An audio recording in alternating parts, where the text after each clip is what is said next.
replacing the CMOS battery. To open up the lid, pull up on the latch.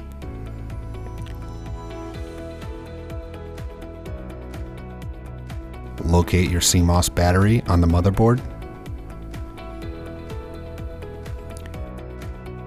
Use a tool like the pry bar to release the battery from the board.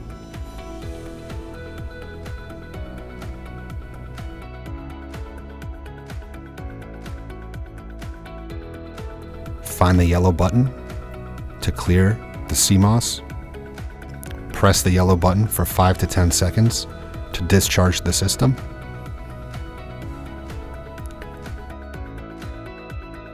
Reinstall your CMOS battery.